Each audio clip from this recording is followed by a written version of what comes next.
Hello, friends, followers, Mia Maniacs. Oh my God, Mia! In today's video, I am super excited because we will be interviewing the one and only, the famous Jeah Jacob. Jeah Jacob, welcome to my channel. Hello, I'm so happy to be here. Jeah is fresh from the Philippines. Bob. Now we're gonna interview her to learn some tricks and tips. Tricks and tips on how she managed to get here and how she survived the cold. The cold weather in the USA. Mga 2 weeks na ako naligo dahil sa cold. Joke lang. Ako pinilit ko maligo for this video. Wow, hindi ko na pinilit. Proud. What's your name? My name is Jeah Jacob. I am 31 years old, fresh from the Philippines and new to the USA. How long have you been here in the States? Almost 2 months. What inspired you to come to the USA? So I was given a chance to visit the USA 2 times by my previous company. Oh. So I felt like I'm one of them. I really like their life You here. belong. Like, yeah, I feel like I belong. I really like their life here. The way that I looked at it, parang, oh my gosh, I need to be an American. So Almost yun. there. Almost there. Almost there. Now So I decided to, since I've already passed my NCLEX, I decided to push through with the immigration journey. While I was still working. Since you have the license. Yeah. I felt like I should, at some point in my life, practice nursing because I've been working as an office person for the past 10 years. 10 years. And the good thing about it is that I am able to use my license as a nurse, both as a PHR and a USRN, but I've never had the clinical experience. And I don't want to practice it's not that I don't want to practice in the Philippines, it's just that it's not very practical to practice in the Philippines. That's why, because I wanted to practice my nursing skills, the safest route is to really immigrate and live here in the USA. What's your favorite thing about being here? My favorite thing about being here is the feeling of being free. You know what I'm saying? You can do whatever you want as long as you believe that you can do it. Everything is possible. The opportunities are limitless. Feeling ko lang naman. I think could be that's wrong. true. Pero that's what I feel. That's why they call this the land of the free. yeah. And the home of the... Ikaw na dun sa free. Mayroon. Uy, bakit may tawag sa'yo? Yeah, man, I have so many supporters. What are the biggest differences that you've noticed when you moved here? Differences between the Philippines US and the the US. Philippines. You can't get around the US without, well, you can, at least in Maryland, you can still get around even if you don't have a car. I mean, it's more convenient to have a car. Compared to when you're living in the Philippines, you can ride the jeep, the taxi, Grab, it's easier. Or walk around, you know. Yeah, and I feel like because I'm used to living in the city, everything is like a walking distance from wherever I am. You can find a grocery store wherever, you can find a 7-Eleven near you. But here, you'd have to get out of your zone. There's no sari-sari store. There's no sari-sari store. You can't buy There's no stuff in the one peso worth of salt. You have to buy the whole whole big $2 container. Yeah. And I feel like it's easier. Like if you need your pants repaired or your clothing altered, you can just go to the local seamstress. Yeah. What do you call it? Sewer. Parable of the sewer. Clothing in general is cheaper, but in order for you to alter it, because we need to alter clothing because the sizes here are American size. American size. They're not very Asian. They're not very Asian friendly. Every time I need to buy something, I have to check if there's a petite section. Yeah. Because I'm so petite like that. And I used to be like 2XL in the Philippines for everything, diba? Kadiri. But here I'm only a large.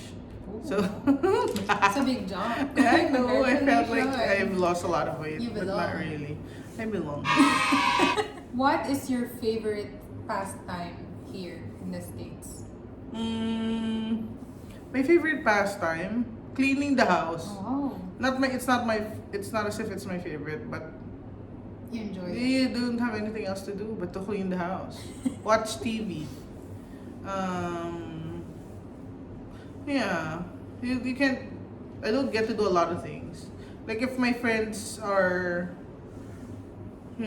are asking to go somewhere, like you, Rhea. Mm. Sure, that's a good pastime, but it's not a pastime. It's not a It's a pastime, one-time because- event.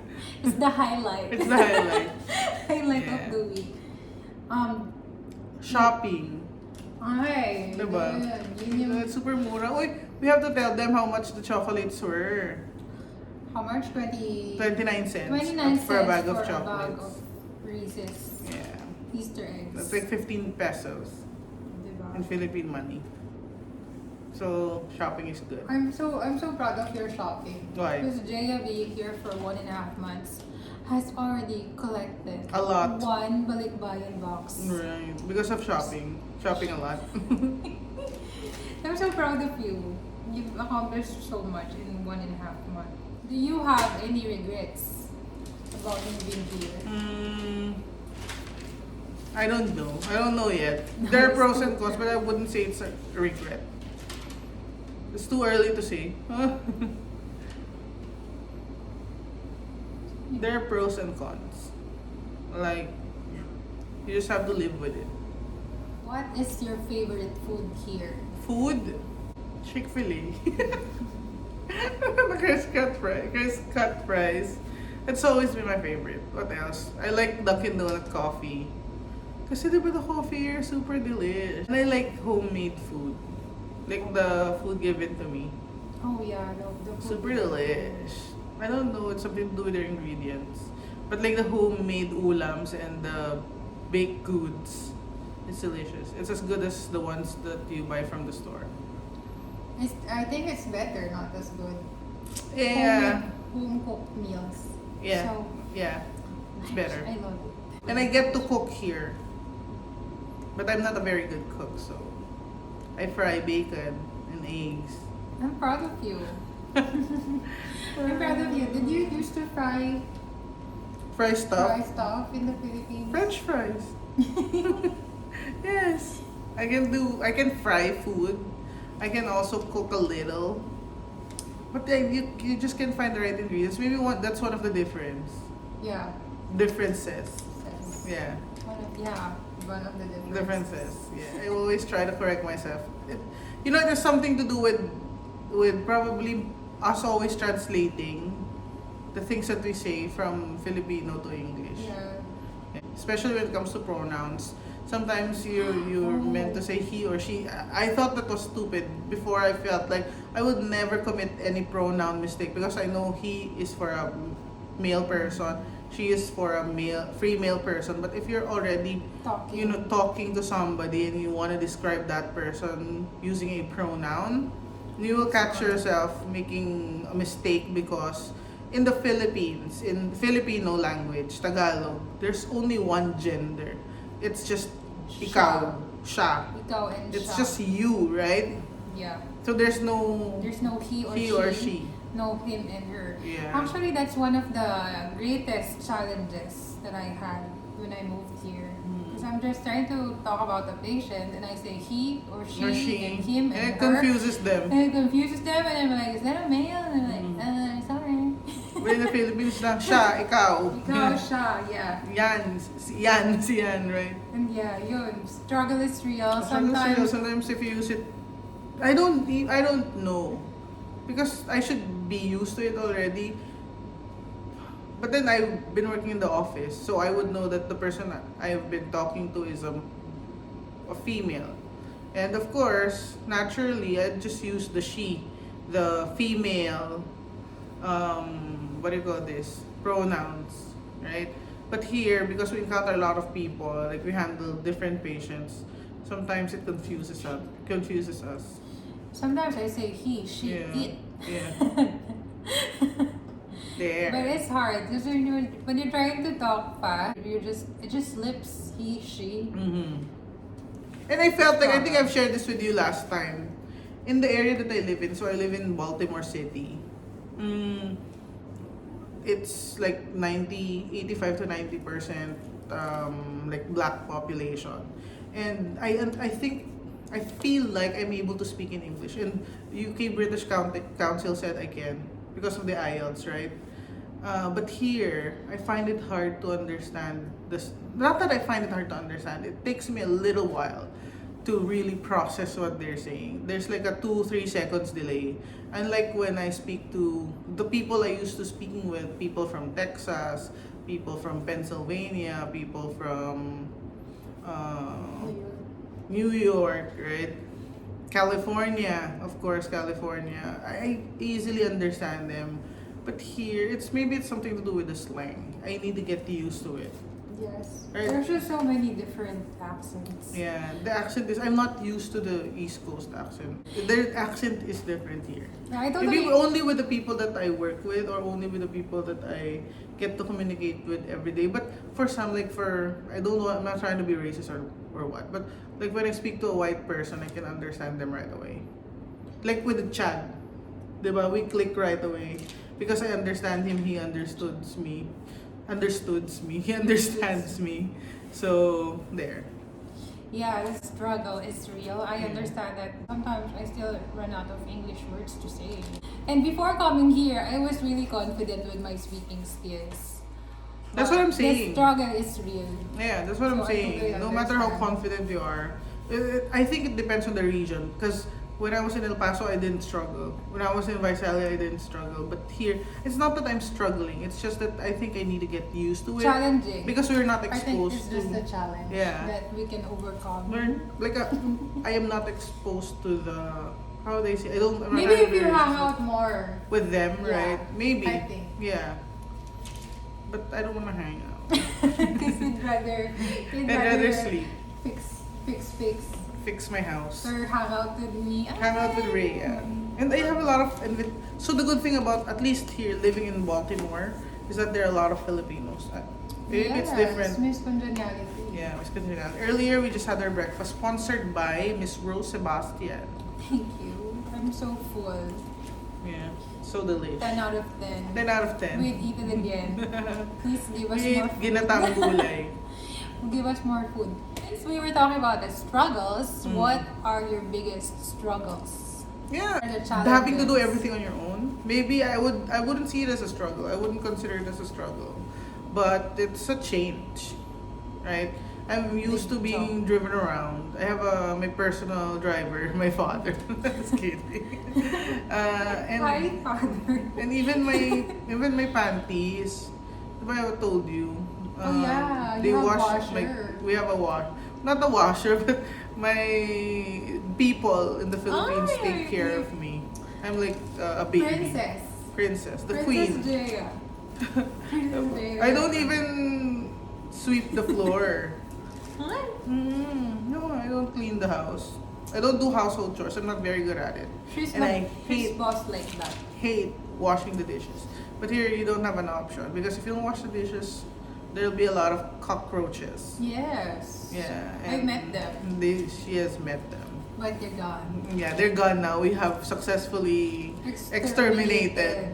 They'll never return. What else? Just those stuff. Like I need to get my own mail from the mailbox. I'm so lazy doing household chores. I think that's the major challenge. Yeah, if you wanna call it that. Doing household chores. Like I'm not used to it. And I only do my laundry here twice a month. Wow, that means you have a lot of clothes. I have a lot of clothes. I bought a lot of. I bought both. I bought a few sets of uniforms so that I can do that because it's just a waste of time for me. I feel like I don't want to doing the laundry is such a. I think it's a waste of time, but you have to do it anyway. The good thing about it though is everything here is automatic. So if you clean the house, you can just vacuum the whole house. You don't really have to sweep the floor. Oh yeah.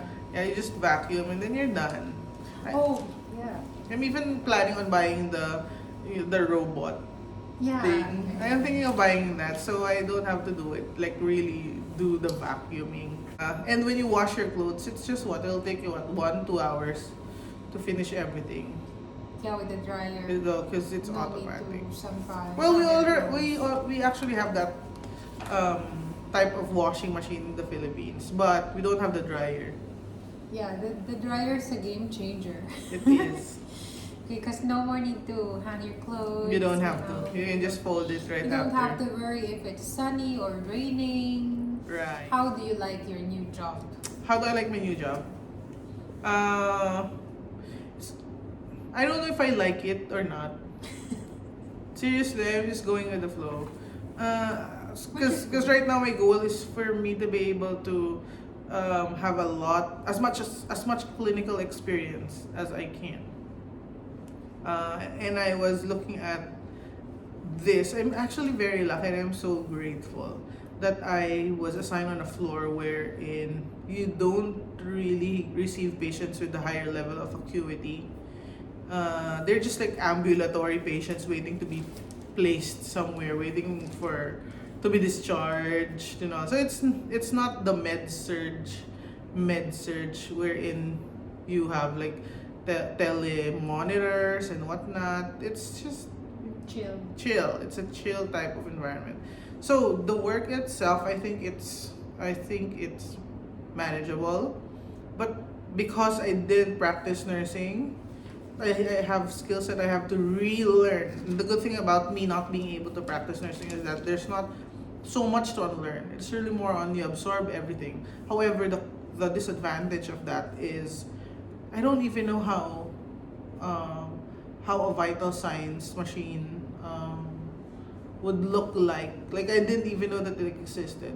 So yeah. Yeah, I saw your machine. It's super state of the art, right? I'm like, what do you? So I have been wondering, what are they using to take the vital signs? Because I'm not seeing the sphygmomanometer. I'm not seeing the what do you call this? The pulse oximeter and whatnot. And then I always see that machine. I was thinking, oh, maybe it's like a monitor for something or a Doppler ultrasound. And I'm like, no, that's the vital signs. They're like, no, that's the vital signs. I ask a lot of things. So I'm not used to that. Maybe that's also one of the things that I need to get used to. Because in the Philippines, when I was working for blank blank blank company, and even when I moved to a different company, I have always been like a subject matter expert. Right, in healthcare, because I was a trainer, I've always been the subject matter expert. I know the process, but when I start working in the hospital, I'm clueless about a lot of things. I don't know if it's just me because I don't have a lot of experience, or if it's also something that other Filipino nurses, foreign nurses experience when they move here to the USA. But for me, it's like double effort for everything, because if there's a medication that I'm not familiar with, I will have to research on that so that I would know what the contraindications are, what they are for, because patients here ask questions, right? They would tell you, what's that? What's that for? It's for you. What's that for? You don't know what this is for. You've been taking this for the past That's your few medicine. days. You should know. Then you can't tell them that. You have to explain. Yeah. What are the important lessons that you learned when you moved to the US? Important. I think I've yet to learn the lessons. I'm not on the process yet. I'm not in a state wherein I would say I've learned my lessons. I'm still on the learning or adjusting. Trying to see what's in there part. Adjusting, no, I don't think I've adjusted already. If it feels like I've already. It's a process. It is a process. I feel like a lot of people are saying, oh, it feels like you've already settled in well in your new environment. But I feel like every day is a learning opportunity. Yes. Because you learn something every day. Like, even interacting with your coworker, with the people around, the weather. There's always something to That's learn. the weather. Mm-mm. You need to dress for the weather. In Right. the Philippines, you dress for anything. Here, you have to check the weather before you Get out of the house. Because if you're wearing the wrong Clothing. you're gonna die. How are your workmates? I don't know. My workmates are fine. How would I say this? Honestly, They're okay. you don't have to be that honest. No, I mean they're okay.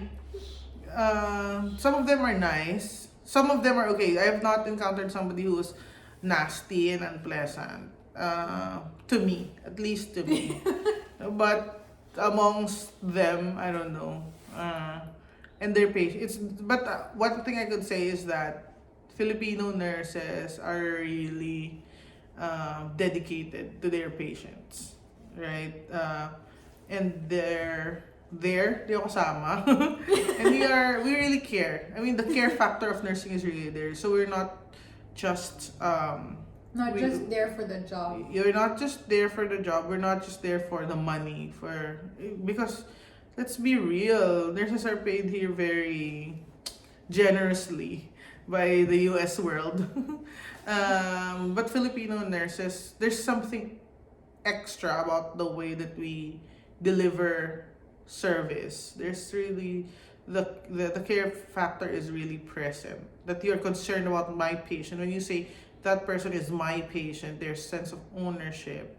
It's like a holistic approach to things. I'm not saying that my workmates do not do that, but I'm just saying in general, nurses is really one of the most esteemed profession here in the US, and like their nurse of choice when it comes to maybe the nationality are Filipino nurses. I've encountered a lot of people saying, I like working with Filipino nurses. I like working with Filipinos. So I'm proud that I am a Filipino, but I couldn't say that person would also like working with me, because as I've mentioned, I'm not an expert. But I try to do my best. Try lang. I'm trying to do my best every day, each day that I'm on duty. Pero the good thing about nursing is that you only work for 36 hours in a week. The rest it's already your off. So I feel like I can become a different person outside my job. That's the big difference. You'll be able to create a life outside your job. It's very easy when you are a nurse, unless you're a nurse who does extra shifts every week. You can do that too. Jobs. Yeah, or you have 2 full-time jobs. You'll really be living like a zombie unless you have very good time management skills. So I can do that too because I'm single and whatnot. But you don't want to do that. I don't want to have cancer. I don't want to do that. I don't want to punish myself. Yeah, life is short. Enjoy life. Yeah, enjoy life. You work 3 days or 4 days. Off 4 days. Use your 4 days to Connect your 4 days. Connect your 4 days with another 3 days off. And you have 7 days to go to another state or another country if you like. Expert. What is your advice for aspiring RNs who want to work here? Take the NCLEX first. Okay, what is your advice for US RNs who wants to take the big leap and start working here in the States? You have to think twice, thrice, 4 times, 100 times before you decide on coming here. You should really, really want to go here, because the struggle from the time that you apply for it, from the time that you decide that you want to be a nurse here, it would really take you a long time. Like it took me years in order for me to step my 5 years. Since you applied? Since I applied. I applied in 2017, 18, 19, 20, 21, 22. It took me 5 years. It's probably because I'm lazy also. Because I don't submit the requirements on time. Because I have a good job. in the Philippines. I Yeah. felt like, well, to be honest, I didn't have to go here. Right? I didn't have to be here. It's just that I chose to be here because I wanted to do something on my own. You know what I mean? Be free, be alive, be Yeah. fully alive. Grow as a person. Grow as a person. You know, Be I out feel- there. Be out Expose there. yourself to the international arena. Diba? Arena. The boxer. So yun, I just want to live on my own and find myself. Did you find yourself now? Not that it's lost eh. Myself is lost. You'll find it. I know. So what else? Advice: you should really want to be here. Think twice, think thrice. Check your finances. If you don't have to be here, then that's better. If you think you can afford to live in the Philippines, you are living a good life, then that probably is your blessing. Just go with it. Second, you have to be able to adjust to different personalities because Yes. people here are different. Like if you think Filipinos are diverse, We're not. especially here in Baltimore where I live in, it's a very diverse city. You will really have to adjust to the personality. I'm not saying that you change yourself, but you have to be able to adjust to the different personalities that you would encounter. And you should have like a mile-long patience or even longer. Here in the U.S., you will have to have you will have to understand where they're coming from. For example, you encounter a patient who is very demanding, or you encounter a service crew. I think the both of us encountered it. The service crew wherein you're expecting this level of customer service and you didn't get it. If you have that, if I have that mindset that I used to have, I would have said something to that person, to that service crew, or to that customer service person about how well he or she should be able to do her job. Or I would complain right away, especially when I feel some level of struggle in the things that I do. I would complain right away. If I've had that mindset, I will be super frustrated here. But just like what I've mentioned, you have to understand where they're coming from. Like that person, for example, the McDo person may be doing that because he or she isn't paid very well, and she's just used to that. You know, she felt like she did her job. Because a lot of people here, I'm not generalizing or what, but they're just doing their job. They don't want to give something extra. They don't want to put in the extra oomph in what they're doing. Because one thing I realized is that a lot of people here have double jobs, and they're just so exhausted, Yeah. right? Because living in the States is not easy. I mean, there are perks to it, but it's not easy. Sometimes people are just living from paycheck to paycheck. Yeah, so you will really have to be mentally prepared and be really understanding. Process it. You should be able to process situations fast. If not, it will ruin your day. It will ruin your perspective of how things are. So, yeah, I try to keep myself calm as often as I can. Yun. Yeah, that's one of my challenges. Too. Diba? And patience. Super. Patience. Super. What is the favorite thing that you brought when you came here to Favorite? the States? Tabo. Tabo. They don't know. Tabo. You know how much the tabo is in Amazon? $12. Oh my gosh. Diba? $10, $12, $14. I bought 2 tabos. Oh, I think when I came here, I bought 1 tabo. But when I got here, I was like, I have 2 bathrooms, but why do I only have 1 tabo? I need another tabo. How do I survive? I don't even know how I will survive because I think it's too early to say. But there's so much adjustment. Like But- you're being pulled from one place to another. Like you have to find your own apartment. You have to apply for your own water and electric service.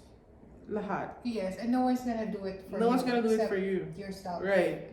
But I think overall you've been doing really good. Thank you. Actually, not really good, great. How can you say I'm doing If I great? rate you 9 out of, like, 10 out of 10, or I know what? If I would What rate if you it's a from pain 0 scale? to 10, pain scale, 10 being the yeah, like, highest. adjustment level, I think you're like 9. Really? You think so? Because you already got your apartment. Your apartment is kind of fully furnished. You have your bed, your sofa, your dining table, your TV, your what else? Trash can. You have trash bins all over the house, and I don't think I can add anything else in this house. I don't have an oven toaster. That's what I was saying. I don't need that. She has an oven. She's looking for an oven toaster. You Yeah, don't need it's that. too big. I think you can buy yung bread toaster. Oh yeah. That's one thing that, but that's like $10 to $20. So Cheap. You can buy it now. You can buy it now. You can get your phone and buy it now. Tapos, what else? I've noticed that with your stay here, you already have like super friends. Because it depends on the personality. That's why I was telling them. That's why I gave you a 9 out of 10. Mm. Because with the time that you're here, she needs a lot of friends. She gets free food, free home cooked meals.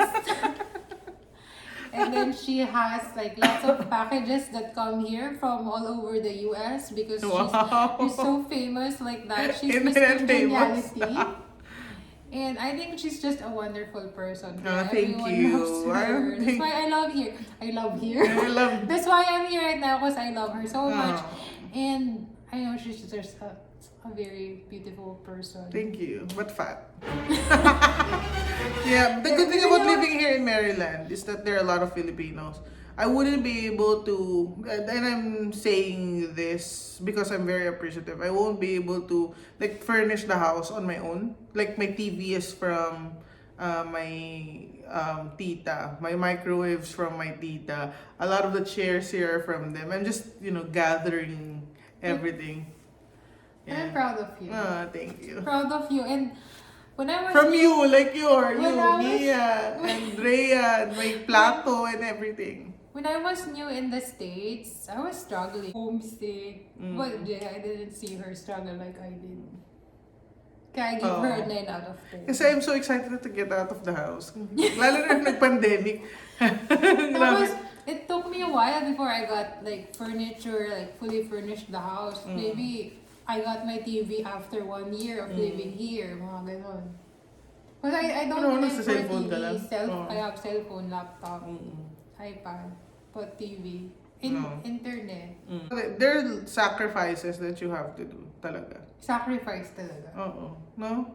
Like ako, super tamad ko nga. I don't do a lot of household chores. Talagang, alam mo yung first time ko when, because you have to clean your bathroom.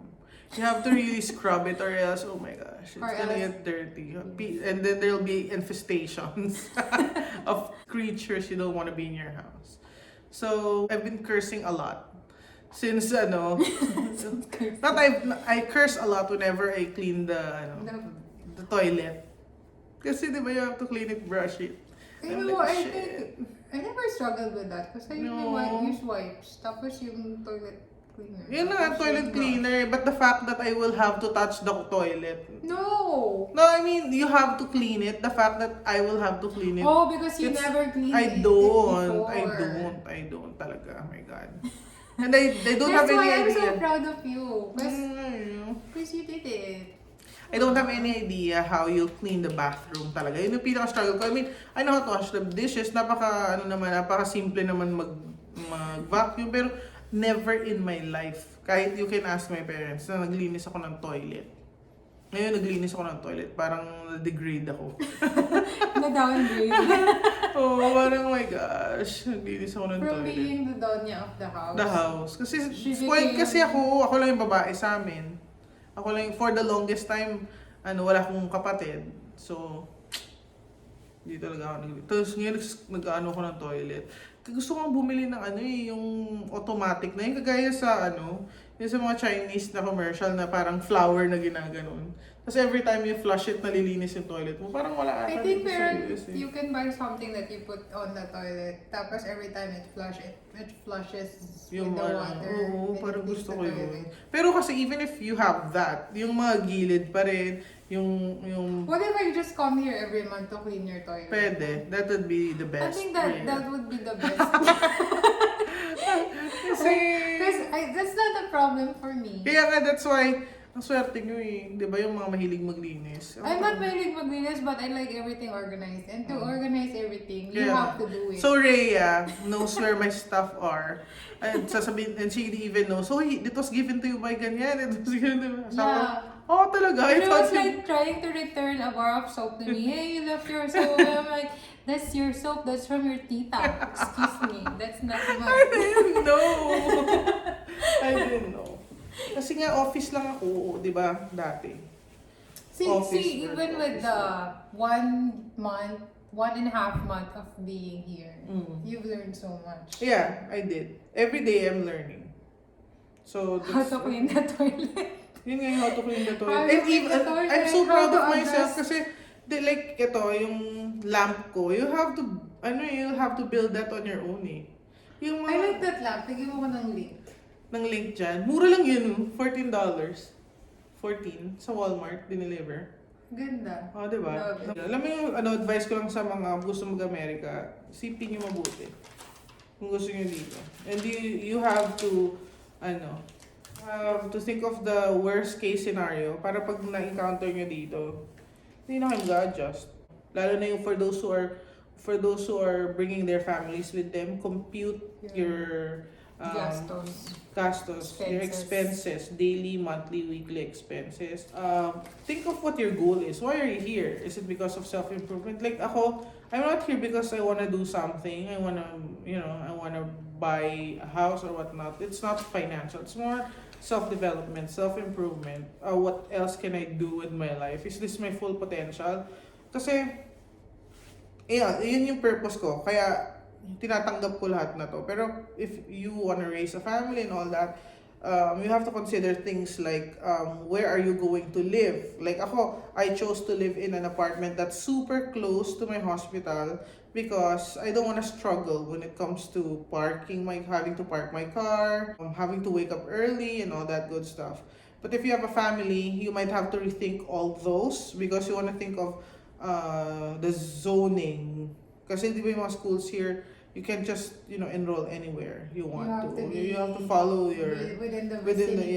You have to follow the zoning of the schools. So you can only enroll to this type of school or to these schools in this specific area. So when it comes to that, you have to look at the ratings, mga ganong factor. Safety, mga ganyan. Yung if you want to drive or not. The good thing about Maryland, at least Baltimore City, is that they have a good transportation system. You can really get from point A to point B by just using their bus.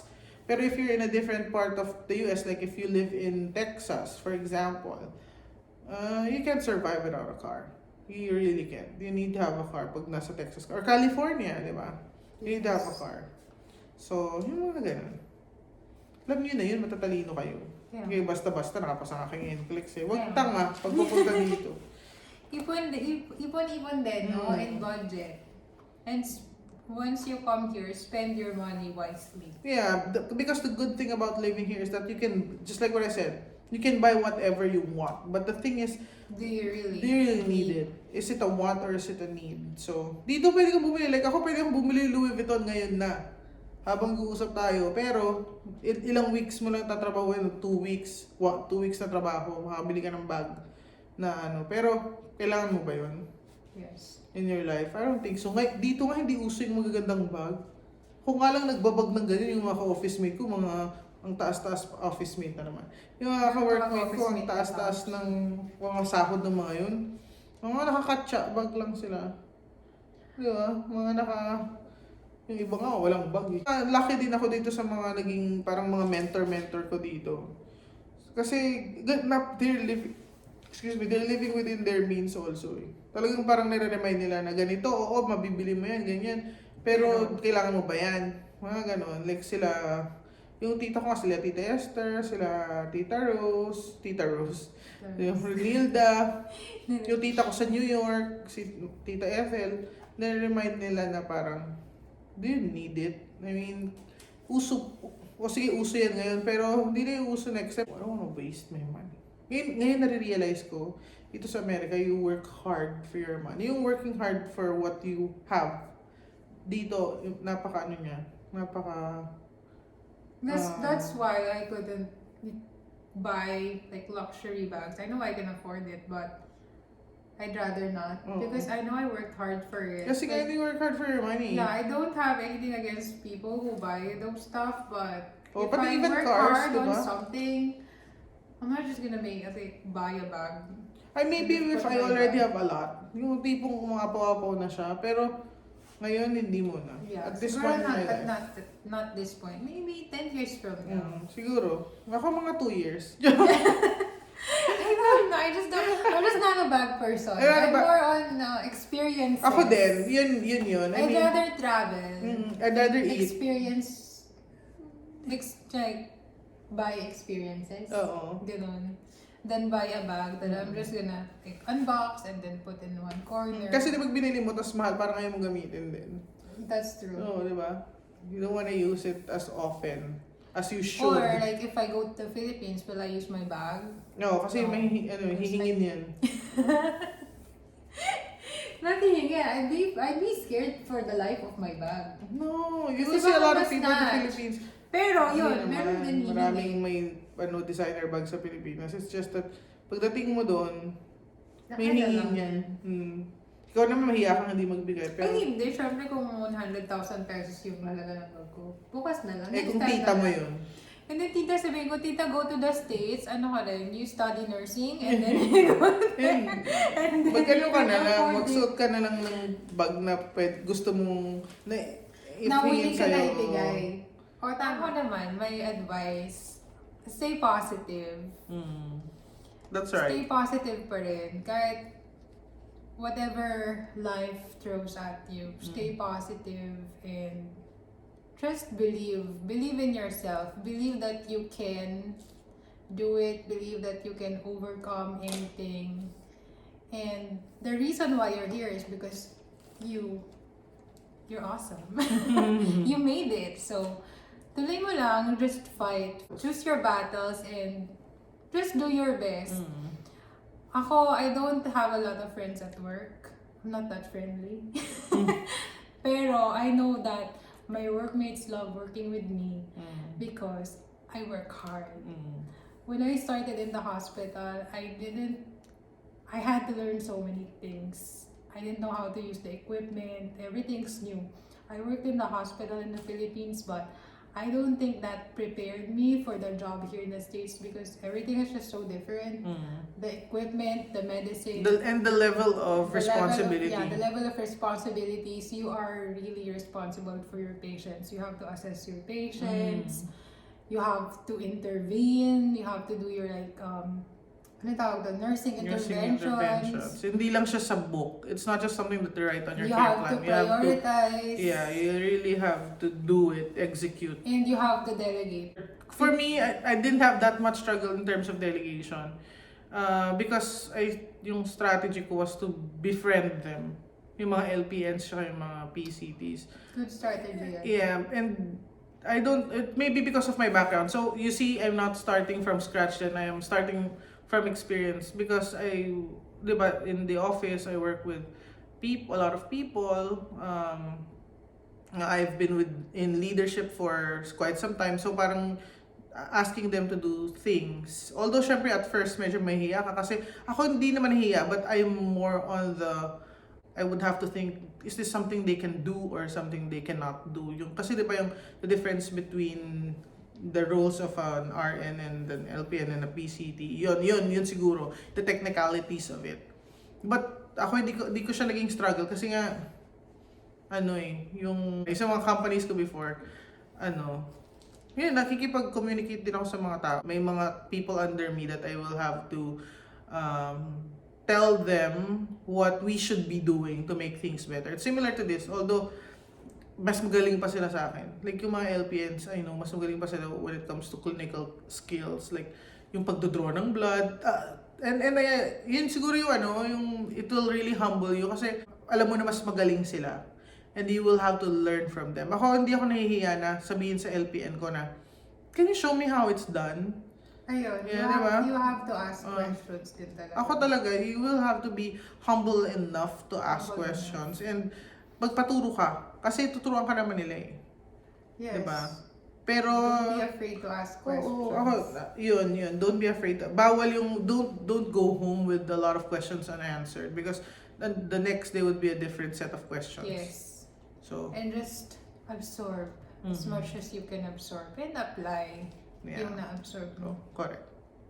For a lot of people, siguro yung malaking struggle, big chunk of their struggle is related to getting themselves acclimated with the US way of living. Ako kasi parang I choose to expose myself on the clinical part of it, yung the job.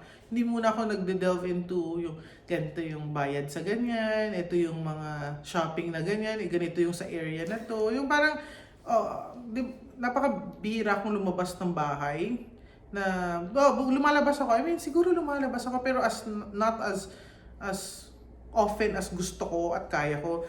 More on I spend my time on making sure na yung clinical skills ko na-develop. Kasi yun yung isa sa mga insecurities ko na hindi ako skilled na nagpunta dito.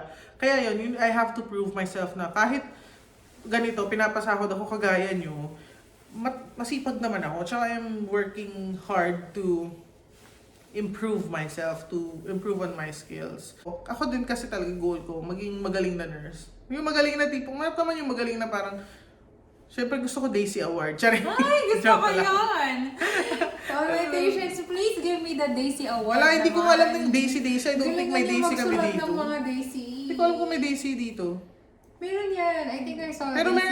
meron akong commendation sa Get Well Network. Hindi ko alam kung ano yun. Pero sinabi nung educator ko may commendations daw ako sa Get Well Network. Sabi ko, okay. Check your email. Gumagano sila. You know, Filipinos, we love being recognized. Ako hindi. I don't expect to be recognized. So, the reason why nadedelight ako. Nadedelight ako kasi parang, oh my God, na-recognize ako. Yan, tanga-tanga ko nga mag-IV.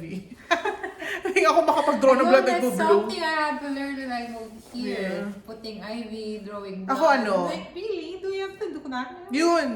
Drawing blood. Putting on IV. Kasi ginagawa natin yung pag-IV sa Philippines eh. Yung pag-assess. Assessment?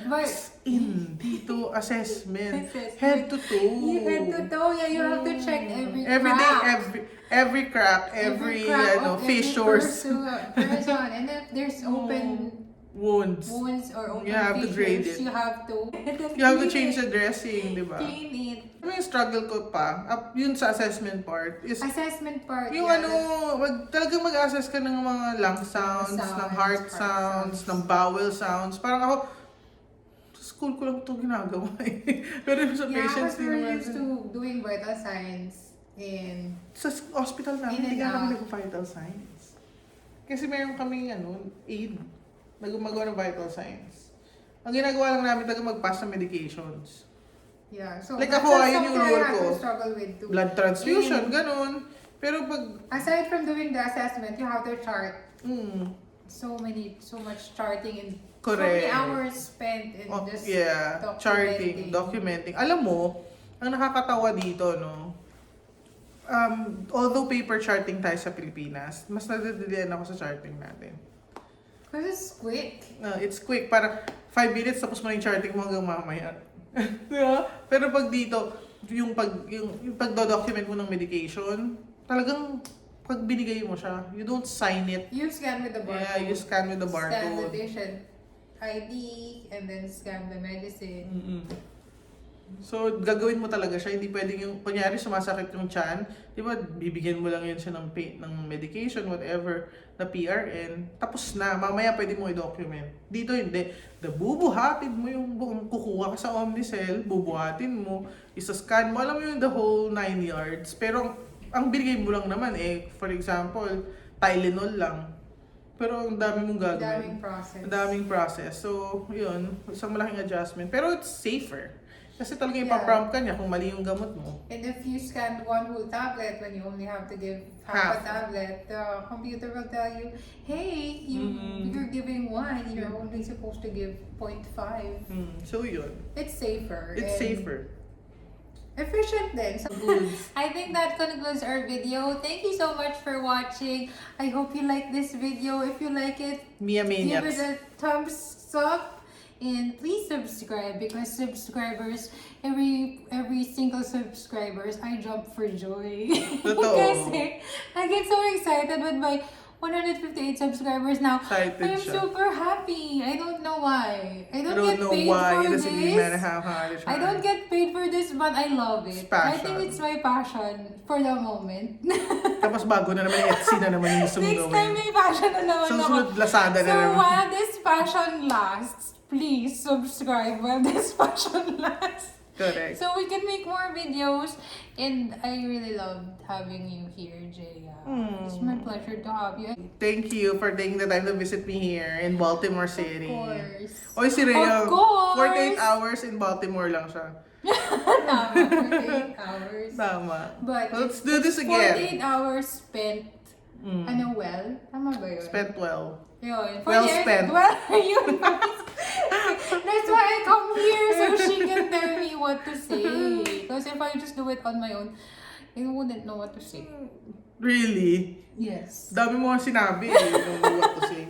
I really appreciate Please having support you. Rhea Thank you so much for watching. Mia Girl. Thank you everyone. Bye-bye. Please subscribe. Love you all. Bye.